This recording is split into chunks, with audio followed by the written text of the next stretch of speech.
Like, do we have game? Y'all got the best game. You know, like sometimes all we gotta do is take a picture, but you know, like some of us got a little mouth. See, the thing is with between women and men, if you're not feeling me, I could look at you and wink, and it'll offend you. If you ain't fucking with me, it'll offend you, and that could lead to some other shit like harassing. But a man is easy to be misled than a woman. You wink at any random dude, you wink as he gonna think he gonna think it's on. You know what I'm saying? He ready to go. So that's the difference. You know what I'm saying? Hilarious. Easy. So that's the difference between men and women. Oh my God! But you know what's not easy? You don't like the segue. Is being on stage live. And here we are, bourbon on this. Cost of living, let's go. Well, I mean, you know, like, but not for everybody, right? So here you are performing tonight. Can you tell our viewers a little bit about yourself? I know you're from Chicago, but there might be some people that don't know who you are and what you're about. Philmoore Green from the west side of Chicago, Cape Town, baby, you already know.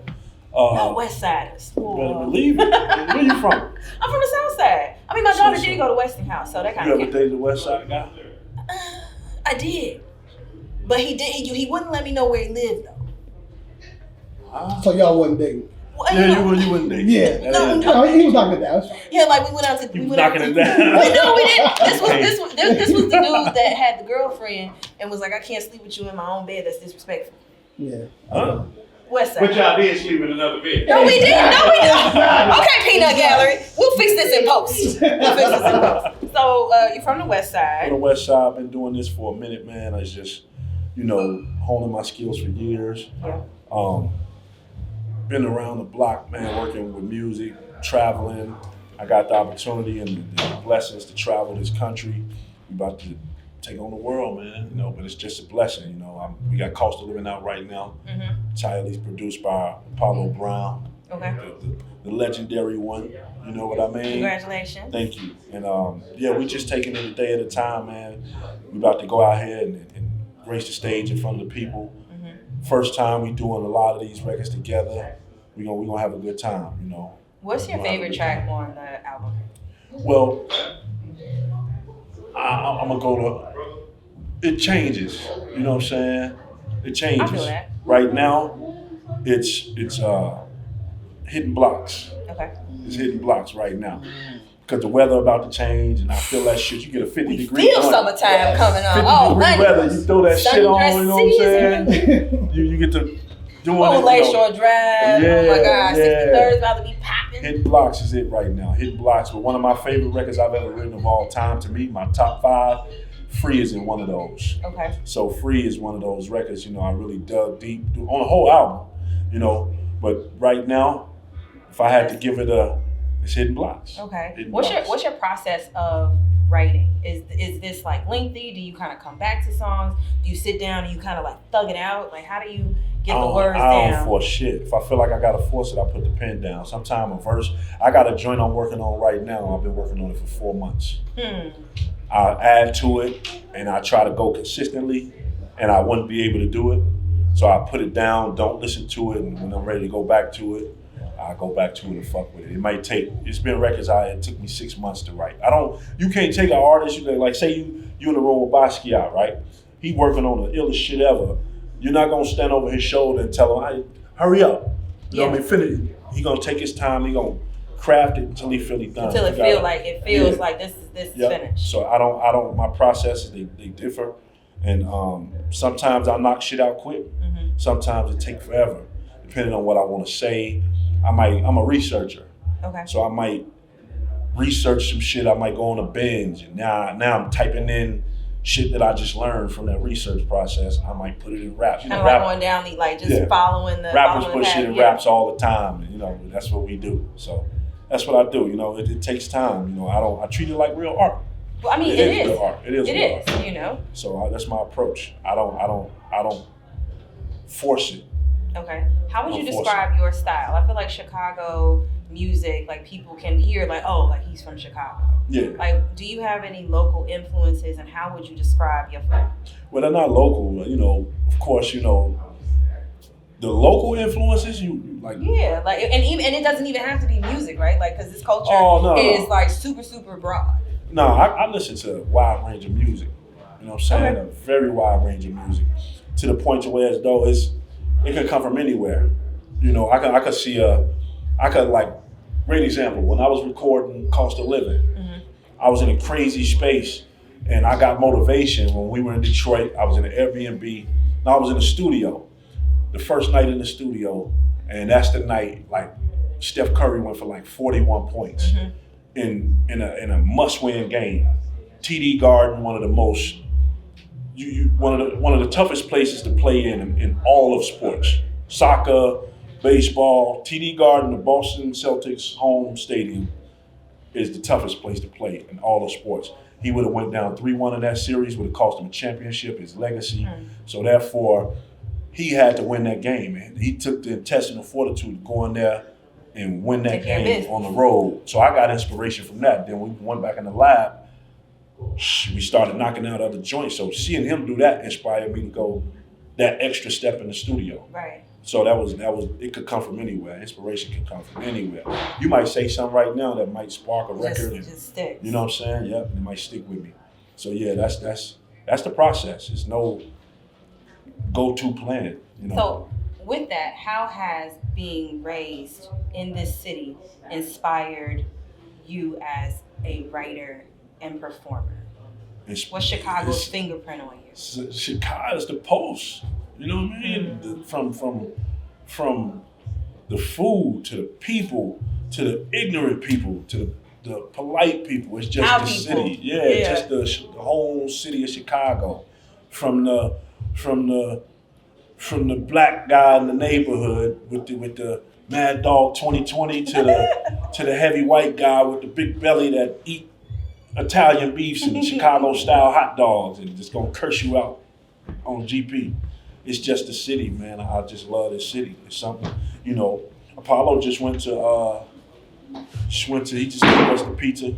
Oh, okay. That was one of my first jobs, working at Uno's, and I was like, oh, we have like different types of deep dish pizzas. Like this city, like, is magical. I feel in a lot of ways, and people have talked about where we are now as we're in this kind of Renaissance space where you see black businesses opening up. You see venue spaces. You see, oh my God, like we have bourbon, tequila, vodka, beer makers, wine and champagne. Like Chicago is like something special is happening. A lot of cats get into the spirits. Yeah. So like when you think about music, where does hip hop culture fit into this renaissance that we're seeing in the black economy in Chicago? Hip hop culture kind of like it's the fucking engine because music inspire people. You play music when you're doing anything. You play music when people die. You play music when people get married. You play music when you're making babies. You play music at funerals. You play music every time, everywhere. So when people coming up with these creative things, these ideas to create a spirit, a bourbon or whiskey, whatever it is, they did it off music. Okay. You know what I'm saying? So music is the pulse to it all. You know, just let it be the cost of living. So you know what I'm saying? Oh shit. All right. So summertime's coming. Give me the lyric. Yeah, give me the lyric. Before that, what should people play pulling down Lakeshore Drive this summer from your album? What should they put on? Pulling down Lakeshore Drive. Hitting blocks. Okay. All right. Last question. Hitting blocks. You got to play hitting blocks. You hitting blocks. Summertime, let the window down. You know what I mean? That's what it is. That's what it is. Right, I'm gonna make sure I play that in my new car. Please do. Shout out to the Jeep gang. I mean, Convo pays well. Okay, so we asked people, what is a lyric that you live by? So if you think about a line from your song or anybody else's, is there something that kind of anchors you or inspires you? My whole album, you know, it's that old school Dusty's two-step doo-wop on a Saturday, glad to pay, smooth as a note from Donny Hathaway. I like your style and I'm already at your pace. No cap shorty, just like the end of when you graduate. I've been on my fly shit lately. You know what I'm saying? I've been on my real fly smooth shit. That's hit blocks. That's what I've been playing that a lot. You know what I'm saying? I've been on my real fly shit lately. So that's what I've been on. So right now, That's what's That's what inspired it me is. to the Fair. smooth shit. Fair. So this summer, what can people look forward to? How can people follow along with your music and everything you got going on? Philmoore Green, PHILMORE, and Green with an E at the end.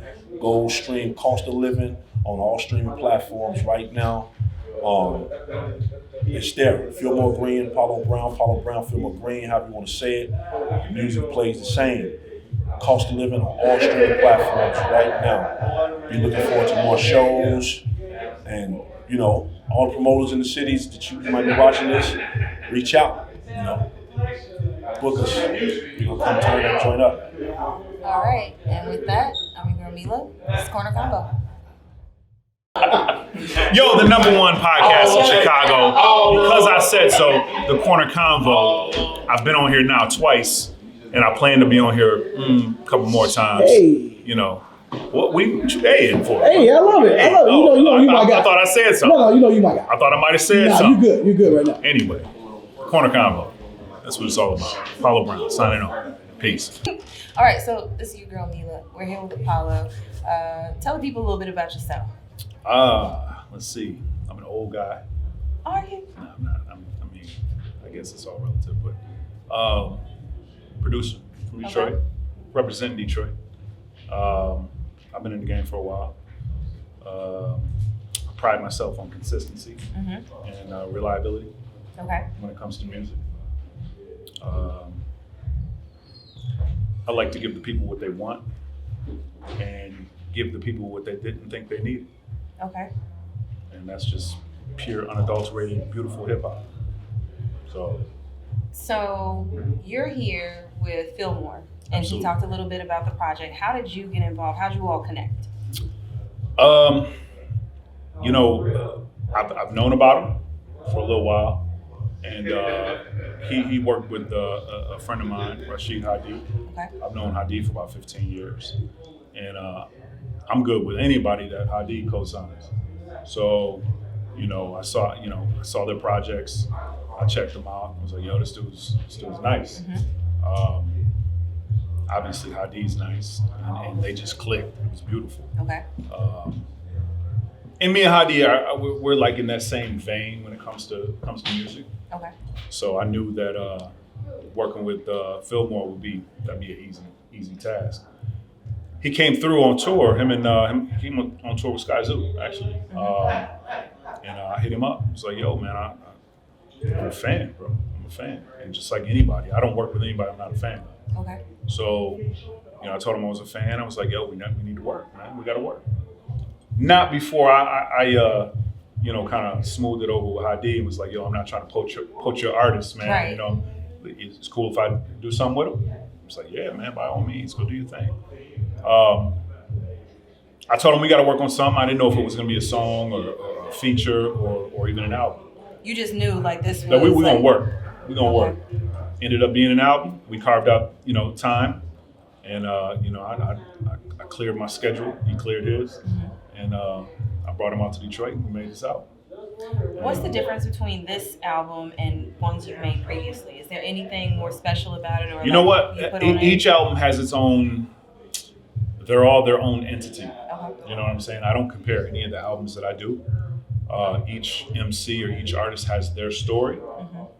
They have their life. They have their, you know, their oomph that they put into the album. I'm just there to make the backdrop and make everything kind of come alive. You like the canvas Right? on The some canvas, level, absolutely. which has to And be then they stretched they and draw all over it. You know, yeah. You know, so as far as different, Like even about you, Philly right? has a different story. Yeah. About me, a lot of my albums, I mean, I provide that, I guess you can say, quintessential Apollo Brown sound. Obviously, every album is different. I wanted to kind of capture my personal interpretation of Chicago. Ooh, I like that. So this was my, you know, so if you were to ask anybody, hey, you know, what is the sound of Chicago? You know, you'd probably get a million different answers, just like in Detroit. So as an outsider looking in, this is my personal interpretation of Chicago, this sound. So Philly said I caught it well. And Well, clearly. here we go. Ooh. Here we are. Here we are. Clearly. Here we go. So how'd you get to that? Y'all get on my nerves. childish. I'm not even going. All right, yeah. I love y'all. Yeah. This has been the best night ever. So, how'd you build your relationship with Crib? Like, is this a place that you come back and forth to often? Do you have like family here? I don't really have any ties here, really. Just other than I'm a White Sox fan, but other than that, I never really, made my rounds out in Chicago much. I've probably been here in the last year more than I've been here in the last 10 years. Okay. You know what I'm saying? So I'm glad though, because I'm exploring and learning new things, man, and getting to meet a lot of the people. And, I love it. It's a beautiful thing. It's just, to me, it's a blue collar city, just like Detroit. Oh, you got to come back in summertime. And it's very similar to Detroit. You know what I'm saying? So. And y'all got a beautiful Belle Isle. But Absolutely. that people mover is trash. Hey. You know what? I haven't been on People Mover in years, man. I was like, where am I going? And then I'm back at the same spot. I'm like, okay, Detroit. It's probably been about 6 years since I've been on People Mover. But we're so similar as a city. Like, we're both, heavily segregated. We're both post-industrial. We both suffered, redlining. It's literally a replicate city, just in a different state. And I feel like the culture of Midwest cities is very similar. With the St. Louis isn't really Midwest, but they're much more country. Absolutely. Yeah. But y'all kind of country too, though. Don't do that. Y'all. The West Side is definitely y'all more kind of country. country. Even Philly. He be like, I ain't gonna say what stuff that he says, but the way he says it, I'm like, oh man, that you country, you man. are absolutely country. absolutely accurate. Yep. Over there. Yeah, West Side. West Side really feels I'm like Mississippi what? on the way to Chicago. Like, where the country come from? That's cool. All right, so this summer, any other projects you have, going on with other artists? I always got projects going on. I never like to name them. Fair. I never like to put them out there. Any Chicago artists? I've never been one that announces the announcement. You know what I'm saying? Like, okay. I don't have any plans for Chicago artists right now. It's the only one. He's to me is the voice of Chicago right now. Okay. I'm good. So I scratched that itch. I like I'm gonna let you live. Okay. When you come back, I gotta take you to the Hip Hop Heritage Museum, which is just an homage to our culture here in Chicago. Absolutely. Super rich. Yeah, no, I'm definitely down. I'm always down to. I'm a student every day. So as a producer, how do you learn? Like, where does your inspiration come from? Because I can gather, people putting down words on paper, but it's a lot of responsibility to provide that canvas for somebody to, write for. Or does it happen the opposite? Like, oh, I got this rhyme, and then we want you to put something with it. Or does it happen both ways? I mean, it's for me, inspiration comes from everyday life, from my family. I can step outside and just, feel the nice breeze. Look at the gloomy sky, because, Detroit's gloomy probably 200 days a year. So, which kind of reflects in my music, because my music has never been happy, summery music. It's always been more of somebody in an interview called me the king of melancholy, which is crazy to me, but that's kind of crazy, but City, I don't want to be known for that. That's not, what I'm saying? That's crazy. It's not a fun word. But but that's kind of what my music. When I make music, I want you to either remember something or forget something. I want to take you places, and for me, it's all about feeling. I love that. Because if you can't feel it, I have to feel it. There's a lot of music out here that just sounds words. There has to be feeling involved. And if I can't feel the music I'm listening to, I'm trashing it. If I can't feel the music I'm making, I'm trashing it. I need to be able to feel it up in here. And as I've gotten older, that's become more important. My moods are different. My tastes are different. I'm a husband and father, you know what I'm saying? And there's certain things that I'm the type of beats I made to make, 15 years ago versus what I make now. Yeah, not the same person. I'm not the same person. And my mindset's different. So, and you hear fans and supporters say that, now, you're a little bit different than you used to be. Your music's a little slower. It's a little more life. It's not as rah-rah as it used to be. That's cool. That's just my growth. Not theirs, it's my growth. Yeah. You know what I'm saying? Everybody's growth is different. So, yeah. So we have two last questions, Apollo. Yeah. One, we've asked, what's your definition of the culture? The hip hop culture. Is that what we're talking about? Or are we talking about What are we talking? We talking about Black culture? We talking So about I'll say Black American culture? I'll say Black culture. But so it can be Black, it can be hip hop. For me, it's confidence. Confidence. How so? That's the only way we make it. Bravery. We gotta be confident. We gotta be confident in everything we're doing. Whether we're making music, whether we're spitting rhymes, whether we're a garbage man, whether we're waiting tables, it doesn't matter. We gotta be confident in whatever we're doing. Yeah. We can't let other people, break us down. Music's, I'm very confident in the music that I'm making. I think it especially when people tell me, how it's affected their lives in so many different ways. I'm confident that I'm changing people's lives. I'm confident that I'm leaving a mark in music, not just hip hop, but in music. If I were to die tomorrow, Yeah. My legacy kind of stands. Lives on. You know what I'm saying? So I think just being confident, and I think being consistent. Mm-hmm. Consistent is very important. Just in life, period. You got to be a consistent human. Yeah. You know what I'm saying? Consistent in relationships, consistent in friendships, consistent in school. Consistency leads to people knowing that the job is going to get done when it needs to get done because they've worked with you before, or word of mouth, or whatever. People know your reputation precedes you. Yeah. When You you're set the consistent. baseline. When you're consistent. Yeah. You know what I'm saying? So, yeah, there you go. Okay. And do you have a lyric that comes to mind that you I know don't. about? I was listening to that when you. Oh, you were thinking about it? Yeah, I was thinking about it. For me, it's not a lyric. It would be more of a beat. Okay. And I would say DJ Premier's Nas is like, Okay. that beat right there kind of sums up my whole shit.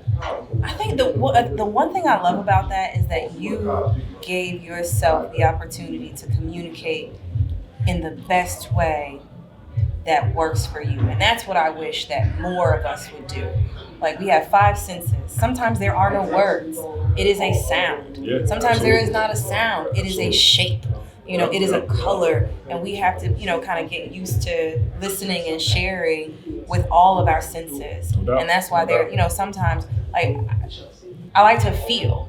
So I don't have to hear anything, but it's the vibration, of a beat or of music. I love sitting on top of speakers, especially if it's like a song that I love. Because my friend has like these huge, stupid speakers. Feel the vibration. Yeah, like The and there's- vibes. Yeah, like, but there's love, heart, and intention in people's music, and that comes across. And when Absolutely. you start adding on these layers of, now we're adding words to it, and now we're taking, the music and the words, and now we're adding a visual to it, and Absolutely. you get all of these things, and it gets etched in your mind. You can remember where you were, who you were with, what happened. Like, the Always. first time I heard Yep. UGK Lay It Down, we literally, the 8th grade class, wrote down the lyrics, memorized the word. I still can see the paper. My son teases me about that. In 'Cause my every time hand. a song comes in, every time a song comes on, I'm like, this was 9th grade, Yeah. 1994, Yeah. blah, blah, blah, you know what I'm saying? And you use the word intention. Intention's a great word when it comes to music and those who make it. Everything I do is deliberate. Yeah. So every sound I make, every album I put out, every beat I make, every little sound on the beat, whatever it is, Which is wild. it's all deliberate. So I don't do anything on accident. It's all deliberate. So for me and Philly working together, that's deliberate. That's not an Yeah. accident. That was supposed to happen. Yeah. And so I'm all about that. Intention, being deliberate, absolutely. Well, we appreciate your dedication to your craft, your honesty to yourself, what it is you bring to the artist and bring out of the artist. Thank you. And that's it for Apollo and I. This is Mila with the Corner Convo. We'll check y'all later. Yeah.